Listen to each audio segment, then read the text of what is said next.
Crowded planes, changing climates, and a lack of sleep. Just a few of the things you may experience if you're traveling for the holidays. Back with some tips in case of a medical mishap is Dr. Frida Lewis Hall. Thank you. Welcome. And it's great to be here. you know, you and I have a lot in common. One of them is we travel a lot. You're chief medical officer for Pfizer. You're on a plane quite a bit. And all of that travel, though, has helped me really come to learn what it is you must have in the case of an emergency or every time you travel, actually, in order to be ready, and especially if you have a medical condition. So we actually have a couple of audience members here who I know have some questions. Sophia, let's start with you. What's your question about traveling? I do take medication for high blood pressure. I'll be traveling for the holidays to see my family in Memphis, but I notice when I travel, my blood pressure rises. So are there any precautions that I can take? It's absolutely important that you stay on your regular medication. Carry your medication in your carry-on with you. And keep it in the package that it comes in. That way you won't have any pill mishaps or mix-ups while you're on the road. That may also make it easier for you to get through airport security. Another big recommendation, get a blood pressure monitor you can take with you. Make sure you know how to use it so you can keep track while you're on the road. And then you don't smoke or do anything like that, I do not. Okay, great. Because those are always the kinds of things, if you do have high blood pressure, you want to watch out for. Now, Roger's sitting next to you, and you also have a question about holiday travel. I Roger. do. I've been type 1 diabetic since I was 15, totally insulin dependent. And I've relied on a close family unit that helped me travel before, but now I'm traveling more on my own. Are there any tips or advice that you can give? Well, 2 words for you: be prepared. Make sure that you have snacks, glucose gel, tablets within reach in case your glucose levels drop. Also, be mindful of time changes, so time zone changes as you're traveling and have to plan when to take your medication. And pack more medication with you. A rule of thumb that I use is anything I consider essential goes into my carry-on bag. So can we get personal? You can.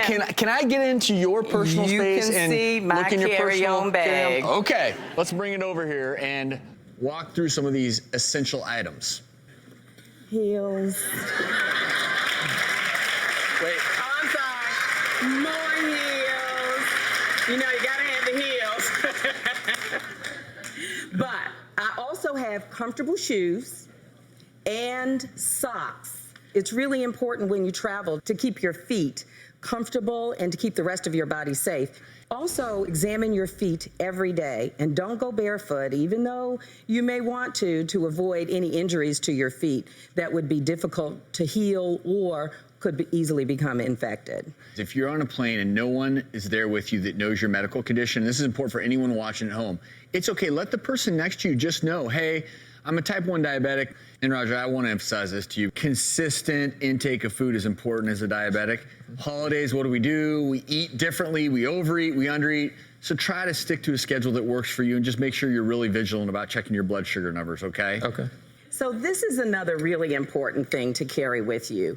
Once you get through airport security, fill a water bottle up with water so that you can be ready to take your medication when you need to. Also, it's really, really important to have all essential information easy to find when you need it, or in the case of an emergency, when someone else needs it for you.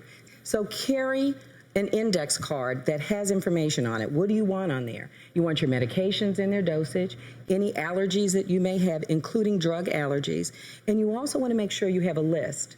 Doctors, the pharmacists, and any emergency contacts. If you're getting ready to book travel, you should check a reliable site for information like cdc.gov/travel to see if there are any health alerts in the region that you might be traveling to. And of course, there's always information available on gethealthystayhealthy.com. And we have some quick tips this go round on how to stay calm, CALM, when you travel this holiday.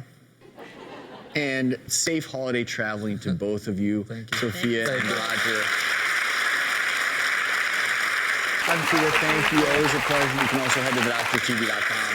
We'll be right back.